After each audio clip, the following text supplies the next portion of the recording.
Hello, contractors, and welcome to Toolbox for the Trades. My name is Jackie Abel, and today I'm talking with the winners of the 2023 Elite Trades Competition Series, Patrick Bolt and Craig Childress. Let's jump in. Patrick Bolt, you are a fourth level HVAC and plumbing apprentice located in Lima, Ohio. In 2023, you won the apprentice division of the 2023 ServiceTitan HVAC National Championship, which, in addition to getting you a substantial trophy, you also went home with the $25,000 grand prize. Welcome to the podcast. How are you doing today? I'm doing really well. I've been really trying to enjoy this nice weather that we're having, and just things are ramping up at work just because, once it gets hot, people start wanting to stay cool in their houses. But overall, I'm doing pretty good. And I'm also here with Craig Childress. You are a lead plumber for Boston University, and in 2023, you won first place at both professional divisions of the ServiceTitan HVAC National Championship and at the Plumbing National Championship, making you the first ever crossover champion for the Elite Trades Competition Series. In addition to bragging rights, you received $50,000 in prize money between both competitions.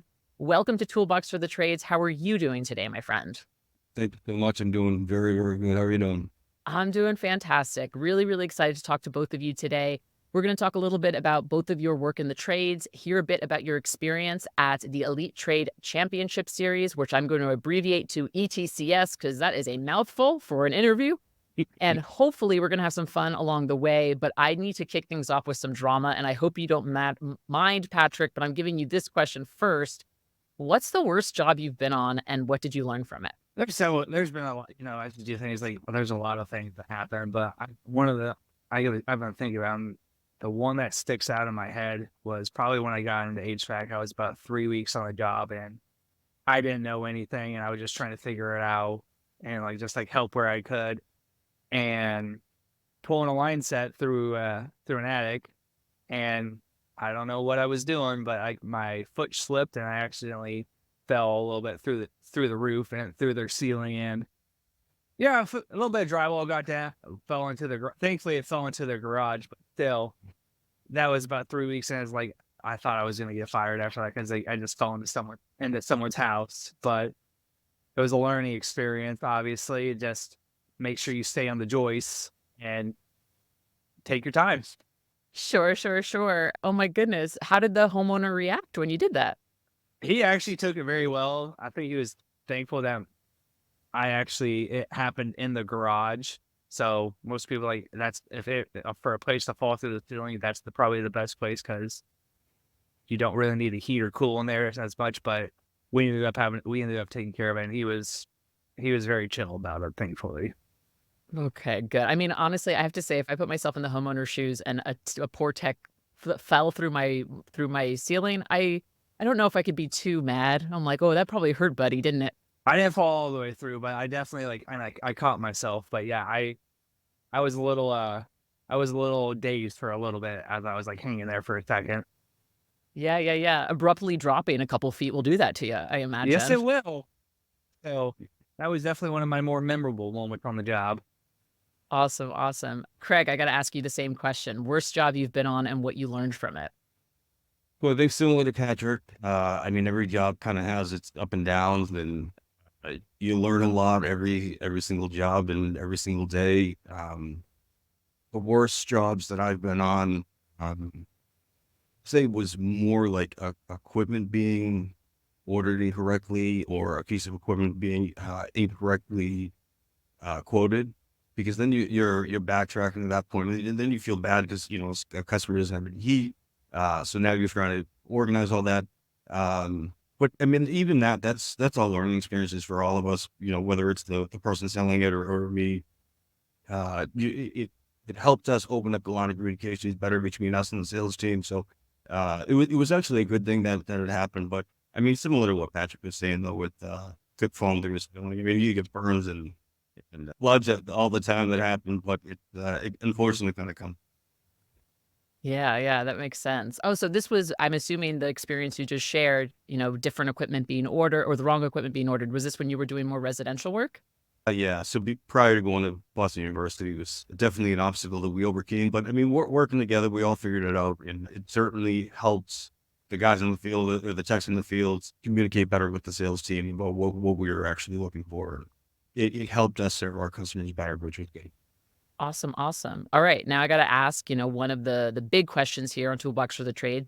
And I think I told you guys before, a lot of the times I speak with owner operators here in the industry, and I don't often get the privilege to speak to guys who are doing the frontline work. I need to find out how you guys got into the trades. And Craig, why don't you take this one first? Well, I actually went to a vocational high school. So my freshman year of high school, 14 years old, I was introduced to the trade. So I was able to experience a few different trades throughout my freshman year. And I was able to try each one of them out for a week. By fourth quarter of my freshman year of high school, I was able to pick plumbing, got into plumbing, and spent the next 3 years of high school doing plumbing. I was able to go in a co-op my senior year of high school. So I was actually out in the field my senior year of high school, which was cool. Instead of sitting in a classroom learning about plumbing, I was actually out doing it and making some money, which was awesome. But it was just a matter of continuing from there and picking up as much as I could. That's awesome. And so, wow, that's really cool. There's been very few folks on the show who've started as early as 14 years old. Did you have a lot of family support that were guiding you in that direction? So I actually have two older brothers that went through the vocational school prior to me getting there. One of them is a plumber, and one of them was actually doing culinary arts. But my parents are very supportive.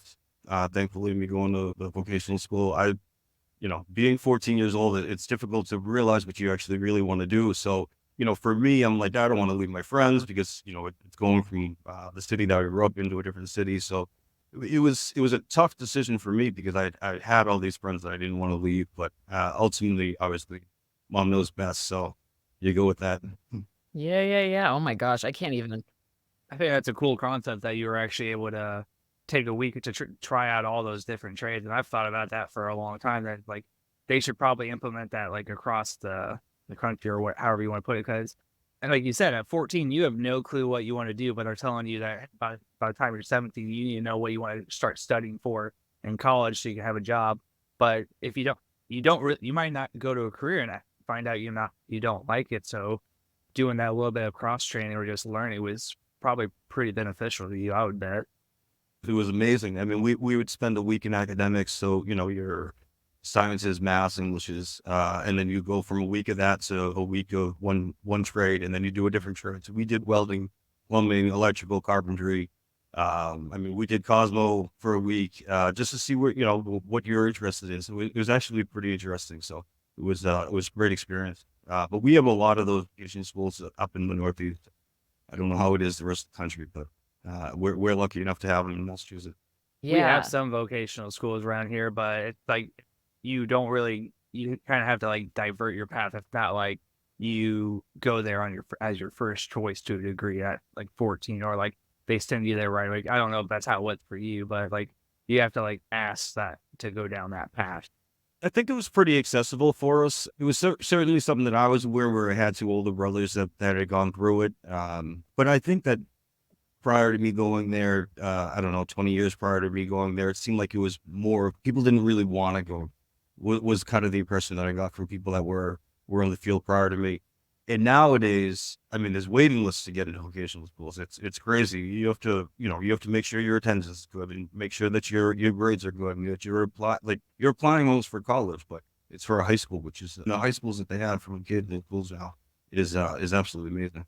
Yeah, it totally. And I've been talking with so many owners and operators about how they're targeting these vocational school and really encouraging them to build up these programs again. I just had a guy on a couple episodes ago, Patrick Midget, who became one of the like premier plumbing teachers in the oh my goodness, in Pennsylvania. I can't think of the county right now, but he took a program that was basically failing, and by the end of his tenure there, he had waiting lists created for people to go through this plumbing academy and completely change the trades and what it can offer for students in that area. So I'm seeing a bit of of an uptick. And Craig, you're saying like I'm seeing wait lists in vocational school, so that makes me happy to hear.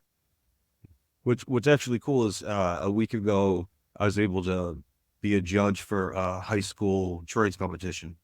So that was actually really awesome. We just did that last Friday, and was awesome to see the growth that these students are coming up with, and how knowledgeable they are, being sophomores, juniors, and seniors in high school. I mean, it's unbelievable, the knowledge that these students have.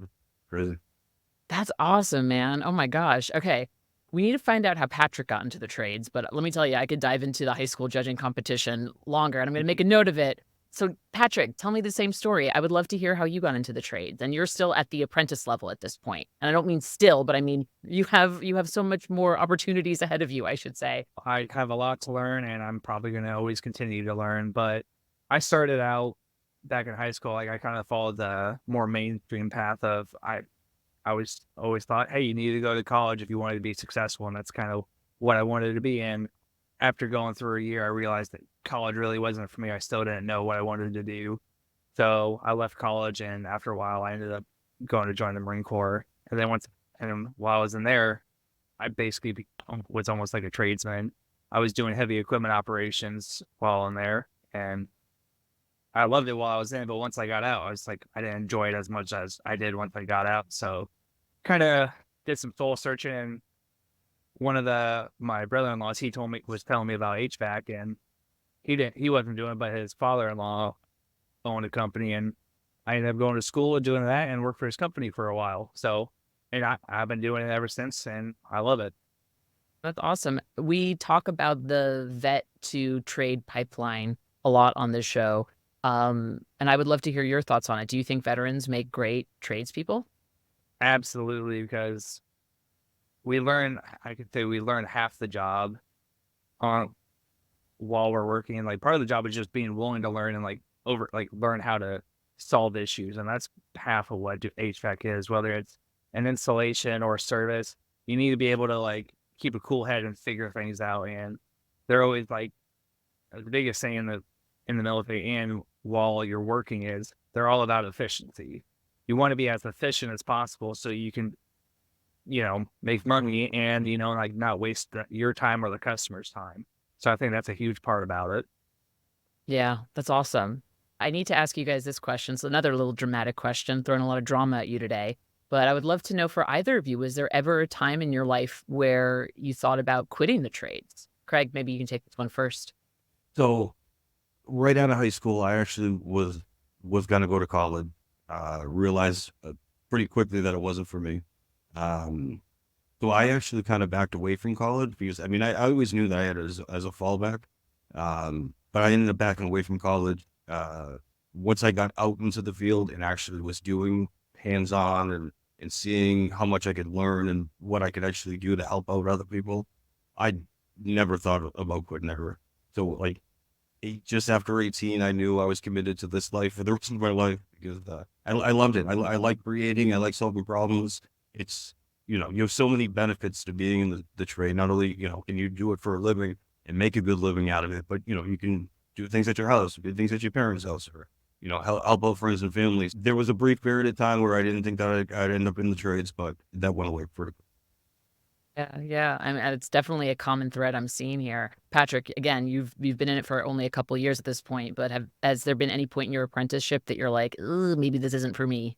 Not yet. I think the biggest thing is because like I said, I was doing heavy equipment before this, and when I joined that company I was with, I wasn't working with like the best group of guys, and I just couldn't like, I don't know, I just didn't like the people I was working with. So it wasn't that I was thinking about quitting the trade, but my biggest thing is like I would need to change my avenue because I cannot sit behind a desk all day. I'm just like I need to be active. I need to keep my hands and my mind doing something. I just can't sit behind a desk all day. It's like just not how I'm built.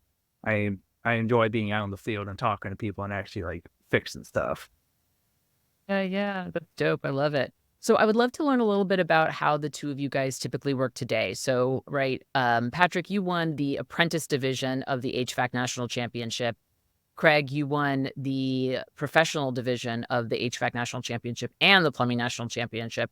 So, Patrick, why don't you tell me what does your typical day-to-day job look like now as a fourth level apprentice for both HVAC and plumbing? For the most part, we typically do a lot of not residential, commercial, industrial stuff. So we're in a lot of schools and like libraries, and like we go to a couple of different refineries and hospitals and such. So we kind of our area area of operations is pretty wide from whether we drive to like for work and also like how much we have to drive to different jobs. But we still have a few residential jobs for like normal split systems that we go and work on just for our longtime customers or like, the business owners. Like we're going to go take care of them because they're for who they call. But I work on anything from chillers to big boilers to multi-city units. And I get the occasional plumbing call. I don't do too much plumbing, but they still send it on me because they want me to learn. Got it, got it. And so is it a combo of like install, service and repair? What are you looking at with that? A little bit of both. Like we do a lot of different installs or replacements, and then my mainstream job or my main job is doing service work, like trying to figure out what the issues are, like replacing parts or finding out what the actual issue is. So like we can take care of them or working on their efficiency so their units work a little bit better for them. Got it. Cool. Craig, same question. Now you're at Boston University, and when I first heard that about you, I was like, oh, wow, that's so interesting. But I guess it makes sense. I've been to the Boston University campus. It's sprawling. There's so many buildings. I would love to know what your day-to-day looks like as one of the lead plumbers or the lead plumber. I don't know if you're the lead plumber or one of the lead plumbers. You can. I'm the lead plumber. So right now my day-to-day kind of varies depending on what's going on. Typically, I'll do larger projects. Like right now, I'm renovating buildings, so we're doing 9 bathrooms, 2 kitchens, all the new plumbing. I don't do any HVAC at Boston University, but it's all plumbing related. So we completely gutted the building, starting with foundation and going for new piping everywhere. So primarily, I'm doing install work. There is some service work that I do have to do, but I'll help out my boss with doing any of the overtime list where we have to fill shifts. So I do a little bit more of the managerial stuff than the rest of the guys, just to kind of fill the void when my boss is either not there or needs some help with stuff. So I'll set up some of the bigger jobs, set up some of the subcontractors that we need. If we need anybody to dig for us or anything like that, I'll order stock on the bigger jobs and help kind of run the larger projects where we have other guys that do more the service or maintenance stuff to a lot of our buildings, but you're 100% right. How large Boston University is mind-boggling. I couldn't believe it when I first saw the map and realized how much property that we actually own and in the area we have to cover. And those are some old pipes. They are. But what's good about it though is it's always something new. It's never, you're not doing the same thing every single day. So we could be in a commercial kitchen working one day to a brownstone where we're doing more residential plumbing. Sometimes we're working in labs. It really depends. I mean, we're working with PVC, newer, ProPress or whatever we're doing to old cast iron with back and forth joint. We see everything, which is awesome because it always keeps the job interesting. Yeah, I can imagine that. So as you guys both know, this podcast is brought to you by ServiceTitan. So we're obsessed with what technicians are using out in the field to make their jobs easier and, what they use in the day-to-day. So I would love to know if there's any apps or tools that either of you guys use, like on the regular. Patrick, why don't you start? Yeah, I use a couple of different websites or apps just depending on what we're doing. Like I like Lockner U or like Train. They're like a lot of the manufacturers like Train. They have like good educational things to help you like understand how their systems are supposed to work so you can more effectively work on it and like have a better understanding because like each manufacturer is a little bit different and how they want their systems maintained. And then on the day-to-day, I usually take my meter bag with me because I'm a service tech. I always need my meter to figure out what's going on. But one of my favorite tools is a 2-wheeled cart because I've given up on. I'm humble. I want to do this job for a long time, and I don't want to. I am not a 20-year-old spring chicken anymore. I will use a 2-wheel cart to carry heavy things. Wise words. Wise words. I saw Craig, you're not in there about the 2-wheel cart. Would you like to add to Patrick's list here on tools and stuff you use on the daily? So, similar to what Patrick's saying, the internet, not so much apps, but the internet alone is, a resource that, it's so easy to use nowadays compared to, when we had to unfortunately get paperwork and look up manuals or, you're looking at the back of the front cover of a boiler trying to look at the ladder diagram. and half of it's, not there anymore. So, it's so much easier to be able to look at, wiring diagrams, troubleshooting manuals, even install manuals if you're helping you go to do the prep work before you actually have the piece of equipment in front of you. Tools wise, I'm a Milwaukee guy. I really enjoy most things Milwaukee. ProPress, I really, you can't beat it. It's so quick. On the outside, when I'm not doing plumbing and I'm doing HVAC on the side, RLS is, you can't beat that either. I mean, it's the ProPress equivalent of HVAC. So between the two of those, I mean, those are certainly my go-to at this point. Yeah, I love it. Oh my gosh, you guys gave me an idea for a whole other episode, which is just like how techs can keep themselves physically healthy. Because even though so much technology has developed that makes the job easier in some ways, I can imagine just with all of the bending, picking up, like going into weird spaces can really take a toll on your body in the long run.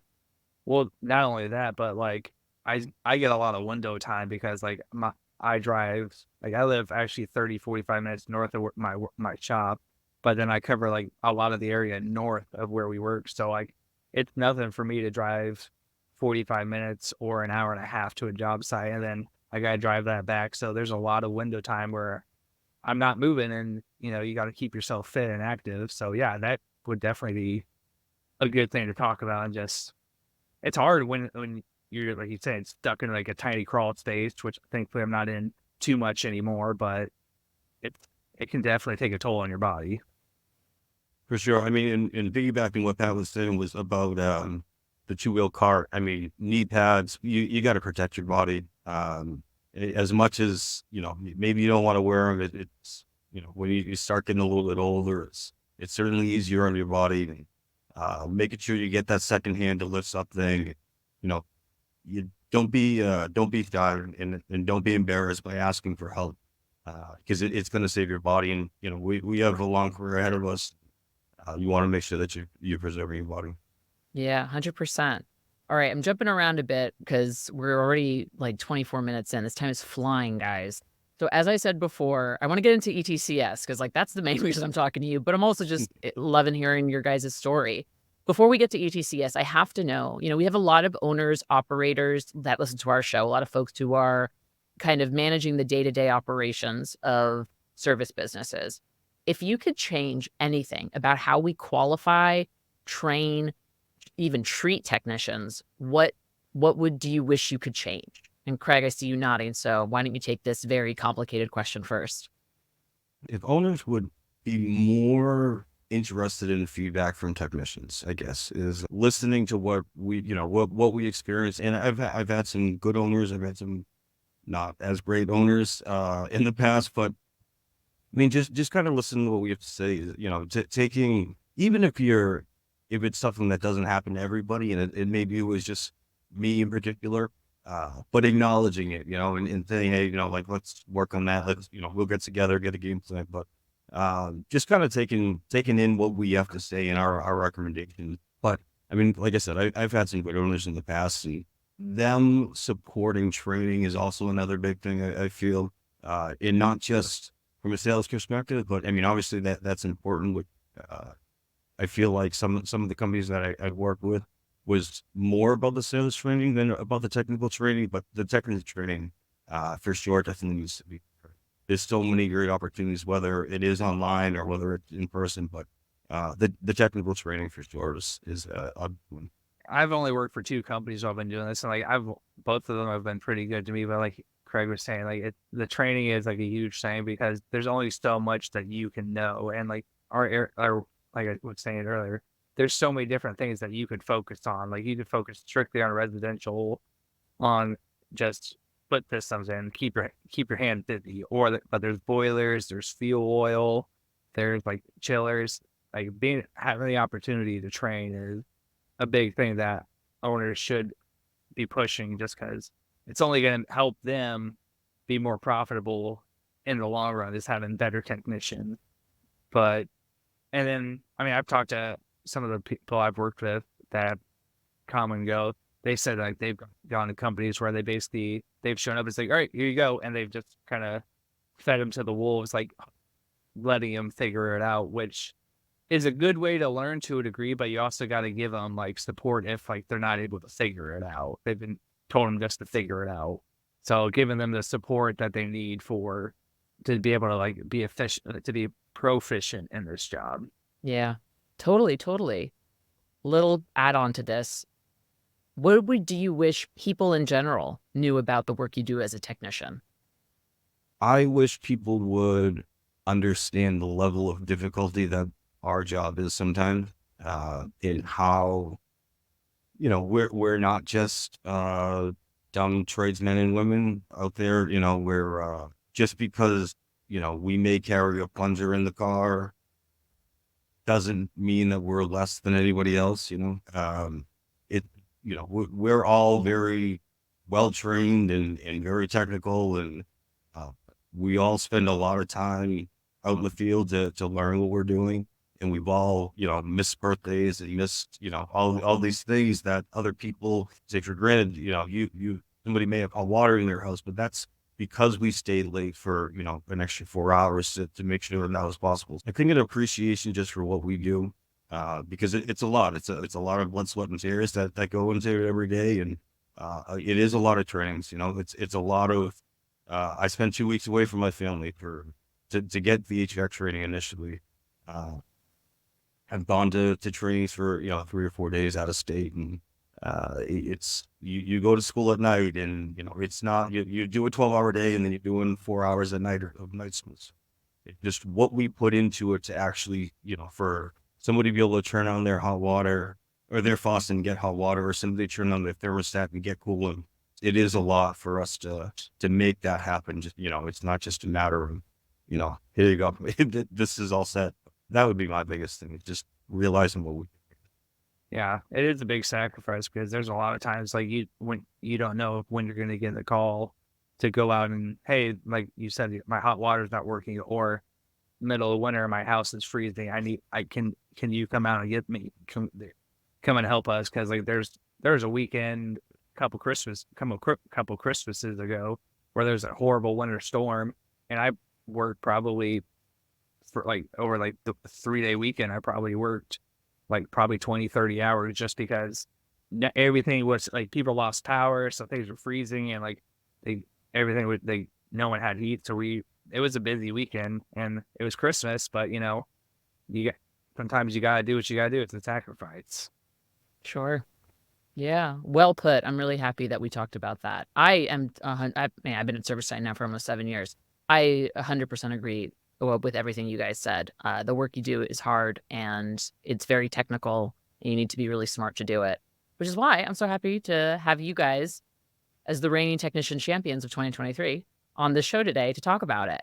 So let's move on to ETCS. So this episode is scheduled to air a few days before the qualifying quizzes for plumbing and HVAC close. So if anyone listening here loved some of those prize money numbers that I gave at the top that Craig and Patrick both received for their winnings, and you want to submit yourself, or if you know someone in your community who you think would be a great fit, I'm going to link those all in the show notes. And your favorite technician, can take those quizzes and see if they qualify. So I would love to hear from both of you. What advice would you give to folks listening who want to take the quiz and see if they qualify for the competition? Patrick, why don't you take this one first? You can't win if you don't try. And I remember, because I've been lucky enough to go to the competition for both times that it's been out for HVAC, and it actually came out. I started hearing about it when I was just about to finish HVAC school, and although my classmates was like, "That's dumb. Why would I do that?" I'm just like, why would I not spend 5 minutes to try and potentially win $25,000? Like, it's like a no-brainer. It's like a 5-minute quiz. Why would I not? It's just like, I mean, yeah, I didn't know if it was real or not at that time, but once I realized, oh, hey, this is actually real, and then I got moved around too, and then went to Florida, I was just like, yeah, I can do this again. I'm glad I did that.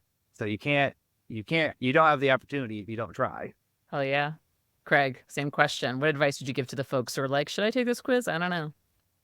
I completely agree. I mean, with everything Patrick just said, it's a 5-minute at-home test. You can take in the privacy of your home, your car. You find a dark alleyway if you wanted to, if you didn't want to be around people. Nobody has to even know. You don't want anybody knowing about it. It's you and your phone, or you and your computer. Literally 5 innings, like Patrick said. You have absolutely nothing to lose and everything to gain. I mean, so spend 5 minutes and have the opportunity to go on free trip, right? You get flown down to Florida, expenses paid. You get to go and be part of the TV show, which first time ever doing that. We were fortunate enough to be able to win 2 awesome trophies at our houses, 2 giant checks. I mean, who would ever think that a couple of black guys we have 2 giant checks at home? So, I mean, and not to mention, I mean, the memories, the relationships that I've made off of this, and then for me sitting at home and seeing my kids see me on TV competing, was just absolutely amazing. So for me, I would recommend everybody to go spend 5 minutes, take this test, whether you do plumbing, you do HVAC, you do both of them. I can't be more thankful for Elite Trade Championship Series than what I am. I mean, truly, it's been unbelievable from start to finish. What is put on was absolutely mind blowing. I couldn't believe how good of a job that was done down there. It was truly amazing. So 5 minutes, you get something that can never be taken away from you. If you don't qualify, you at least try. If you do qualify, you have this crazy experience ahead of you, and I can't stress it enough to just give it a shot. I agree. Like it was a crazy, unique experience. I never thought that, like you said, I would be on a TV show, like competing against other people just for doing what I do every single day. And then you get to meet all these cool people from across the country. And I mean, I'm like a night at an amazing location down in Florida. So like, there's so many great things about the competition, but like just the overall experience of being able to go down there and like see all these people and just be there is it's crazy. Yeah, I'm so excited because I'm actually going to be there this year. I was unable to go the last 2 years because of some personal conflicts, and my boss was like, "Here are the dates. Please do not book anything for these dates." So I'm super excited. Toolbox for the Trades is going to be there. I'm actually curious. I don't know that. So once you guys qualified past the quiz, what was the step after that? So after you qualified through taking the quiz, you get a box sent to your house. Inside of this box is some fittings, some pipe. It gives you a timer, everything you need pretty much to assemble whatever their task is that you have to assemble. And then you have to video it. So you have a 20-minute time limit, I believe. And you video it start to finish. There's no stopping. You get one shot at it. You video it and you submit it. Once everybody's submitted, they basically judge it at that point, and then the top 38,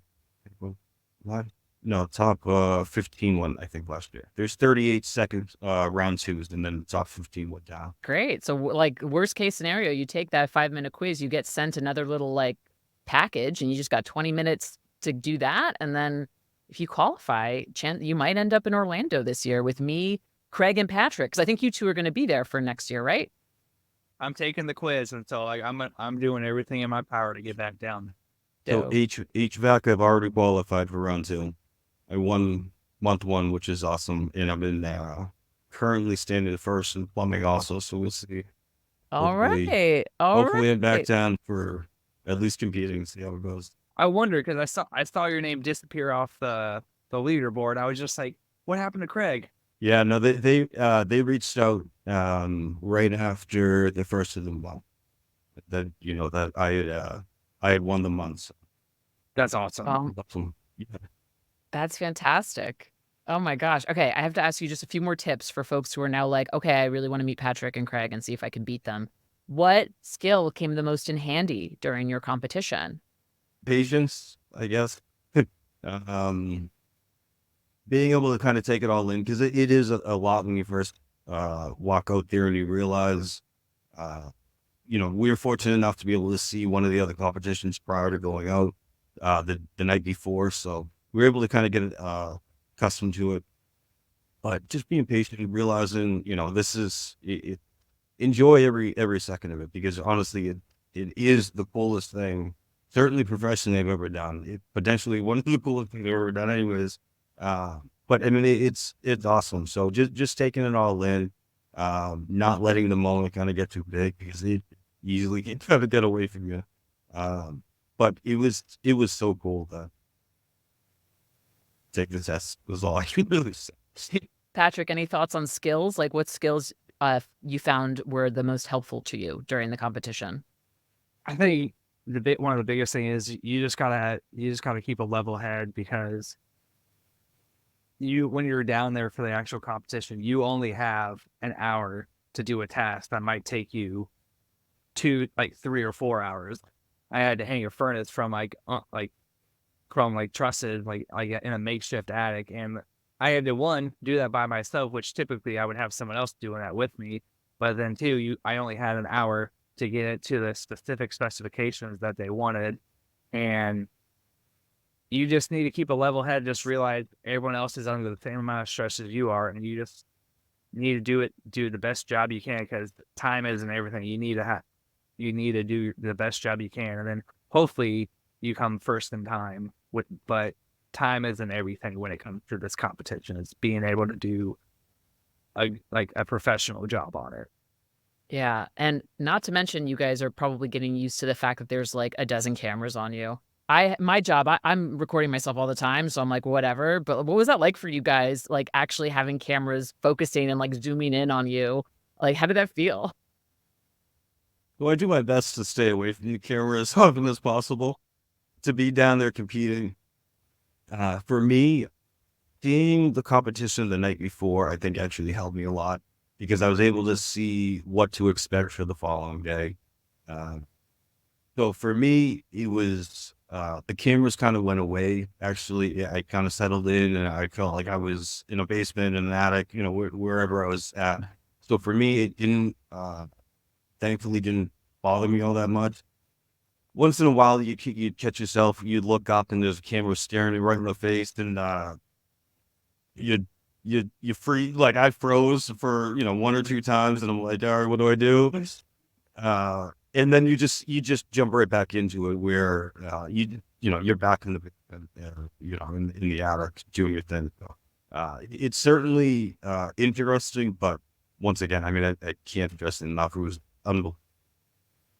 Like, you notice the cameras all the way up until you press start on your timer. After that, you kind of like, you don't really have time to notice them. The only time I really ever noticed them was when they were moving out of my way as I was going to grab a tool. That was about the only time I ever really paid attention to them, because I was trying to be as focused as I could on doing the competition. And it was just it is a little weird, having someone right here next to me with a camera while I'm trying to do something. But I just ended up blocking it out, which kind of helped me out.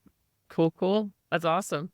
Craig, Patrick, you guys have been wonderful. I've loved chatting with you today, and I know our audience has too. I've got a final question for you. And Patrick, I have to say, I'm very interested to hear your response to this because of all the window time you alluded to earlier. I would love to know, what are you guys listening to, watching, or reading right now? So like music, audiobooks, TV, movies. What are you consuming? What are you into right now when it comes to media? Patrick, why don't you go first?